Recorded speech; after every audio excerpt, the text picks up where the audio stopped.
Our group's name is the Northeasterns, and that includes Rachel Lee, Max Adkins, Yusif Sakr, Lexa Jones, and Jack Baird. So our topic is naturalism versus existentialism, and on the next slides we'll be getting into what they are individually, the history behind them, some examples, some authors of each, and how they compare to one another, both contrasts and things that are similar.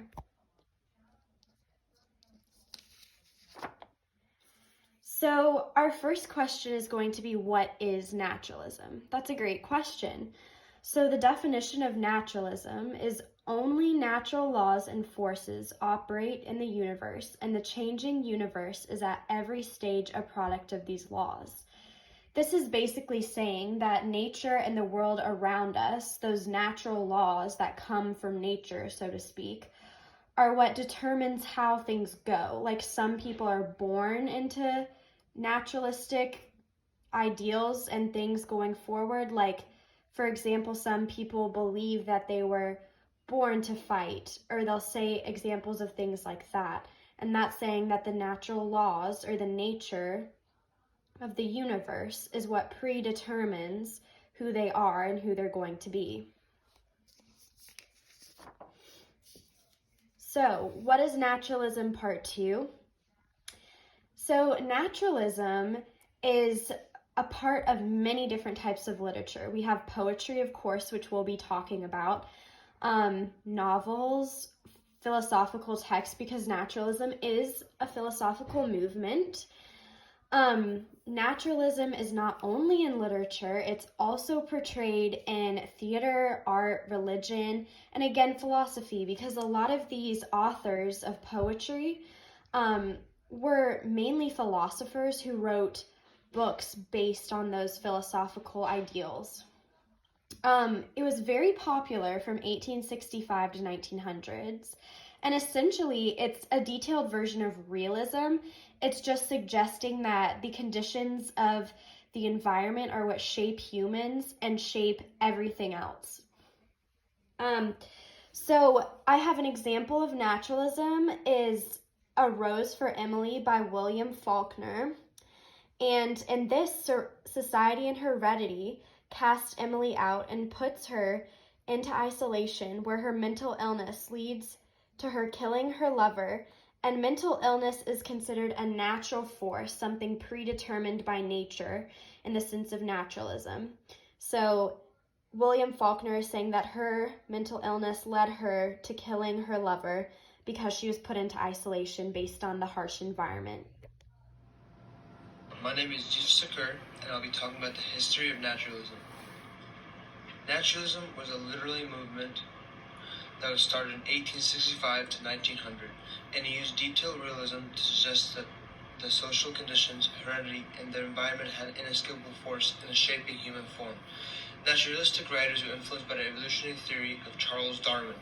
Charles Darwin was an English naturalist, geologist, and biologist, best known for his contributions to the science of evolution. These are some of the naturalists that were introduced by Charles Darwin.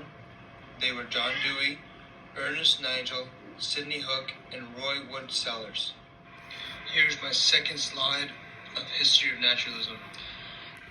Naturalism was originated in France and had its direct theoretical basis in the critical approach of Hippolyte Taine, who announced in his introduction to the story de littérature anglaise.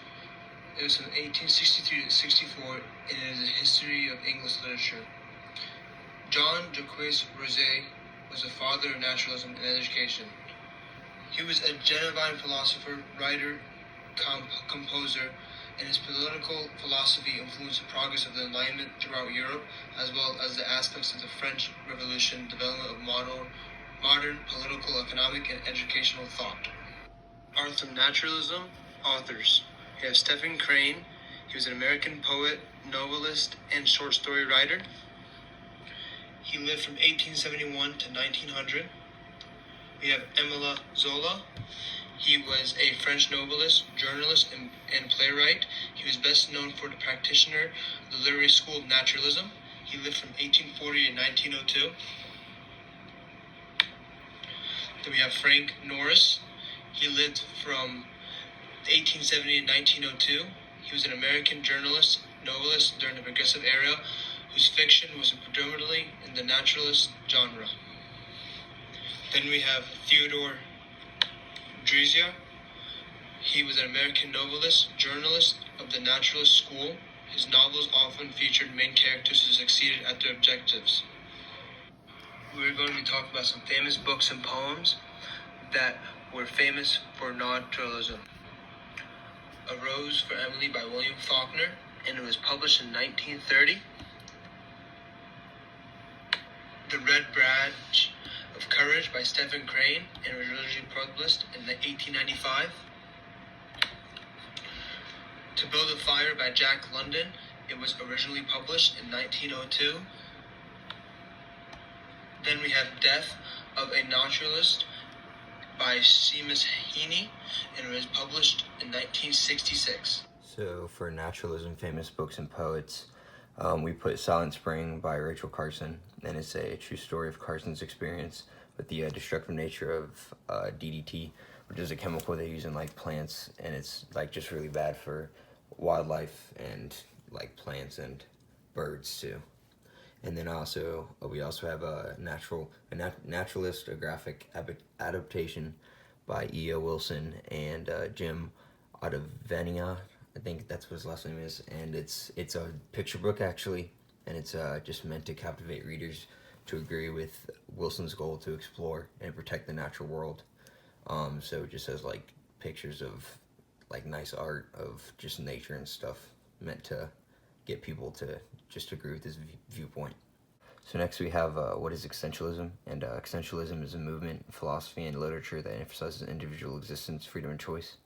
So that's why I drew the kind of hand breaking away from the chain on the wall here, because they were just more about thinking individually and just for their freedom while they were on Earth. And for the just more on the Existentialism and what they are, it's defined by the idea that people define their own life meaning and should make rational decisions even in a mostly irrational world. So that's why I kind of drew this dude saying I'm free. So they're all just thinking rationally and not being bothered by anything else around them. So next for Existentialism history, they began in the mid to late 19th century, but it didn't become popular until the mid 20th century, and that's probably just because of differing mindsets of how times go on and how people view different things. But yeah, they didn't pick up traction in the beginning. It took a little while. We're going to talk about examples of existential authors and writers. First of all, Friedrich Nietzsche, a German philosopher who known for his critiques of Western traditionalism and culture. Jean-Paul Sartre, a French jack of all trades. He did everything, trust me. He was a philosopher, playwright, political activist, and once he turned down a Nobel Peace Prize for literature because he didn't want to become institutionalized. And Charlie Kaufman, he's an American screenwriter known for his existential and usually dark stories, and he usually has very minimalistic and simplistic plots. And examples of existential works, there's Eternal Sunshine to a Spotless Mind, a film by Charlie Kaufman, 2004. There's The Moviegoer, a novel by Walker Percy in 1961, and Parable of a Madman, a poem by Friedrich Nietzsche, which also happens to be the one we TP casted, and that's the Madman rambling. Oh yeah, this one was him thinking too. And Existentialism versus Naturalism, Similarities Part 1. First of all, we're going to talk about how they both believe there's no God and that the only existing thing around us is the life and material things of this world. And they both encourage people to embrace life because our time on Earth is short and they don't believe anything happens after that. And they believe that the universe is very random, usually. And lastly, I'm going to say they are pretty pessimistic, and so this is for the views on the universe. It's an Earth and then a question mark because who knows what's going to happen. And furthermore, adding to this slide is another similarities page. Both sides have a scientific approach, or claim to be. They both rely on science and logic to explain things such as the universe, mankind, all that. Second, they both are rejections of previous literary movements. Existentialism was directly rejecting views where all humans are together as a whole rather than individual people. And naturalism, and to an extent realism, were direct rejections of the Romanticism movement. And lastly, historical events caused their rise in popularity. World War I was the cause of existentialism's rise because people saw such terrible things happening that they just decided to completely, some of them completely rejected the idea of God after that. And then also naturalism is based on the theory of Charles Darwin's evolution. That's why I drew the Galapagos, or at least I tried to draw the Galapagos birds and a World War I symbol.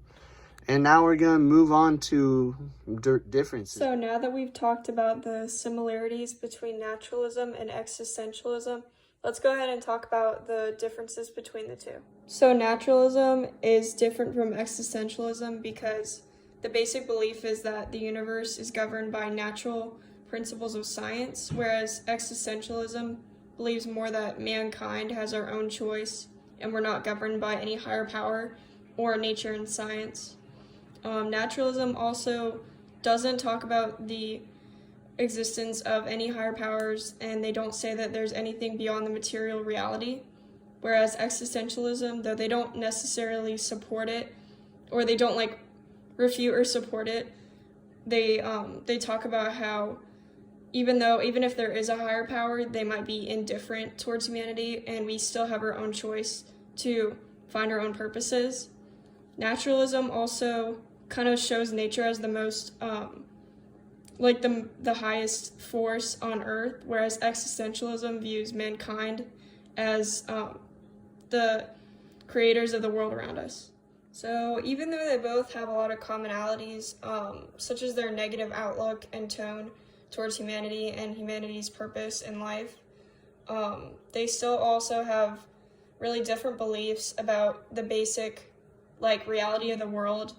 And when it comes to the afterlife or death or a higher power, they also are really different when they're talking about what is the highest source of power in the general world. And naturalism is talking about weather and nature, and existentialism is talking about mankind and how we have the power to control the works cited page with all the links we used in the project.